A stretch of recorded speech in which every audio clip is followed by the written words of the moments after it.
Sexta-feira, 28 de março, e cá estamos nós para a terceira rodada do dia. Bora lá. A gente vai se aprofundar na situação em Gaza, com base nos materiais que você mandou pra gente. O foco principal, claro, é o fim da trégua recente e o contexto mais amplo desse conflito que parece não ter fim. É isso aí. E a missão aqui é entender o que está por trás dessa crise, o custo humano, as forças políticas, tudo com base nas suas fontes. Perfeito. Para começar, acho que é importante a gente entender como essa pausa nos combates que todo mundo esperava que trouxesse um pouco de paz acabou tão rápido. A expectativa de estabilidade foi por água abaixo, né? Totalmente. E os números, cara, são de chocar. As fontes da ONU mostram que mais de 50 mil palestinos morreram desde o começo dessa nova fase do conflito. E o que mais impressiona é que, depois do cessar-fogo, a violência voltou com tudo. Só num dia, pelo menos 400 pessoas perderam a vida, mostrando o impacto brutal dessa retomada dos combates. E as fontes também falam das ordens do exército israelense para evacuar áreas como Tal al-Sultan em Rafah. A Al Jazeera e o El País mostram que a comunidade internacional está preocupada, achando que essas evacuações podem ser uma tentativa de limpeza étnica, né? É um ponto super delicado. E quando a gente olha para essa volta da violência, fica claro que tem um jogo político pesado rolando, principalmente dentro de Israel. As fontes que você mandou apontam para a situação complicada do primeiro-ministro Benjamin Netanyahu. Ele está pressionado pela coalizão dele, que é de extrema-direita, e ainda tem as acusações de corrupção. Aí, manter a guerra acaba sendo uma forma de se segurar no poder. Então, jornalistas como o Jeremy Bowen e o Patrick Kingsley, que estão citados nas fontes, falam que essa ofensiva em Gaza também serve para Netanyahu evitar que as falhas de segurança que levaram aos ataques de 7 de outubro de 2023 sejam investigadas.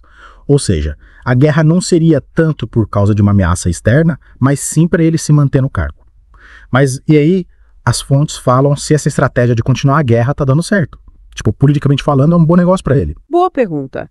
As fontes mostram que, no curto prazo, a guerra até ajuda Netanyahu a se fortalecer porque une a base dele e tira o foco dos problemas com a justiça e com a política interna.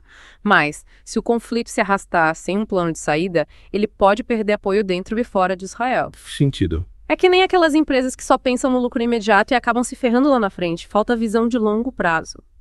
Parece que a falta de um plano para o pós-guerra pode acabar sendo um problemaço para ele. E aí, quando a gente junta isso com o fracasso da segunda fase da trégua, como mostram os documentos, as coisas ficam ainda mais sérias. Parece que Israel tentou mudar os termos do acordo original, né? Sim, e a retirada das tropas de Gaza, que estava nos acordos com mediação do Catar, Egito e Estados Unidos, foi completamente descartada pelo Netanyahu. As fontes mostram que ele preferiu aumentar a pressão militar para libertar os reféns. E essa postura inflexível dele travou as negociações, né? Exatamente. Aí o Hamas também não cedeu, continuou exigindo o fim da guerra e a garantia de que vai continuar o poder em Gaza. É como se cada lado tivesse suas próprias motivações, e isso impede que eles cheguem a um acordo. É meio que um jogo de xadrez, né? Cada um com sua estratégia. Total. E as fontes indicam que a estratégia do Netanyahu é se mostrar forte e durão para o público israelense, principalmente para a base dele, que é de direita. Já o Hamas, que está enfraquecido militarmente, precisa se manter firme para não perder apoio entre os palestinos. O jogo de poder que está custando a vida de milhares de pessoas. E o pior é que essas motivações internas dos dois lados só fazem o ciclo de violência continuar. O Netanyahu querendo se manter no poder e o Hamas querendo continuar relevante, mesmo enfraquecido. Parece que eles não estão dando a mínima para a solução do conflito, para o sofrimento do povo em Gaza. É de partir o coração. E aí, no meio disso tudo, surge a proposta do Donald Trump de transformar Gaza numa Riviera do Oriente Médio. Pois é. E as fontes detalham essa proposta bizarra, que inclui até a ideia de mandar os palestinos para viver no Egito e na Jordânia. Cara, a reação internacional foi de rejeição total. A impressão que dá é que essa proposta foi vista como uma forma de disfarçar a limpeza étnica com um projeto de desenvolvimento econômico. Exatamente. Como se tirar os palestinos da terra deles e transformar Gaza num destino turístico fosse resolver tudo. E essa proposta foi vista como um projeto neocolonial para explorar Gaza economicamente. Não só os palestinos se sentiram ameaçados, eles até comparam a proposta com a Nakba, que foi o êxodo palestino de 1948. Exato. E as fontes mostram que não foram só as organizações internacionais que rejeitaram a proposta. Até aliados dos Estados Unidos, como Egito, Jordânia e Arábia Saudita, criticaram publicamente, como a CNN Brasil e o El País mostraram.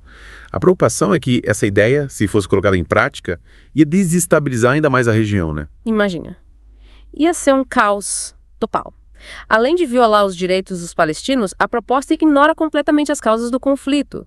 É como tentar apagar um incêndio com gasolina. E enquanto essas discussões políticas e propostas absurdas rolam, a situação humanitária em Gaza está cada vez pior. Os relatórios da ONU mostram que a ajuda humanitária está sendo bloqueada. É de cortar o coração. Alimentos estragando nas fronteiras, remédios vencendo. E as fontes mostram que Israel fechou a usina de dessalinização no sul de Gaza, deixando 600 mil pessoas sem água potável. Sem falar nos hospitais lotados, sem estrutura, com crianças morrendo por doenças que têm tratamento. A situação é crítica. E o chefe humanitário da ONU, Martin Griffiths, alertou que a ajuda internacional pode entrar em colapso total.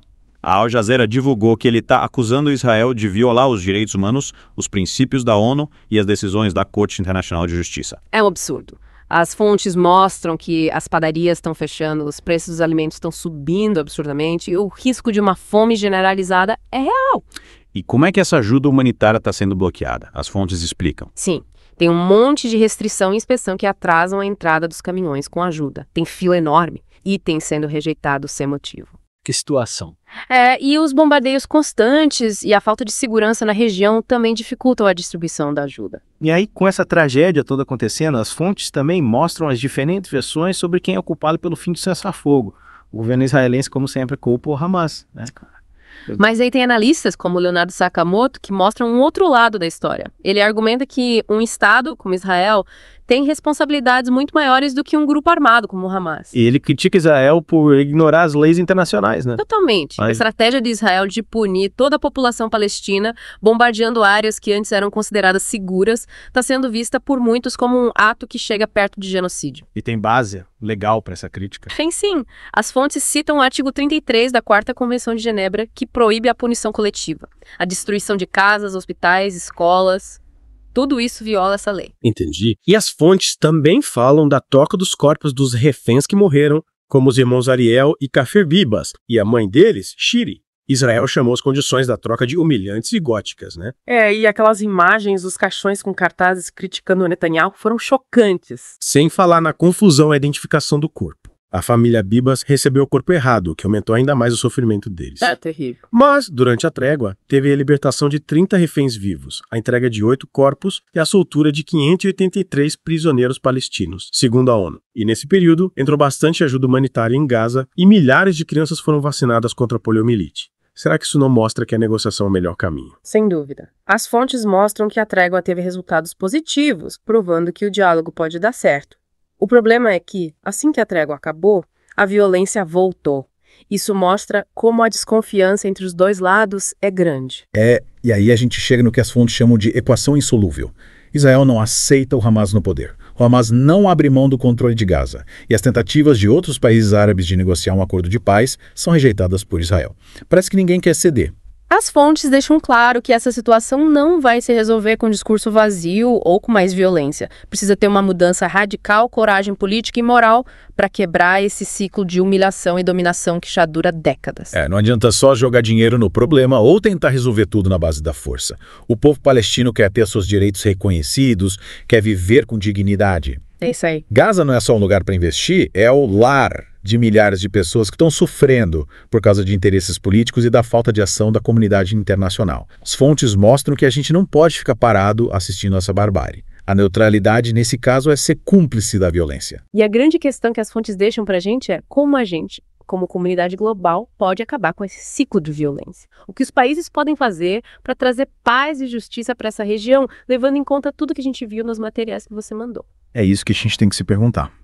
E você que nos acompanhou até aqui, lembrando que o podcast vai ao ar de segunda a sexta, às 7 da manhã, meio-dia e 5 da tarde. E aos sábados, ao meio-dia.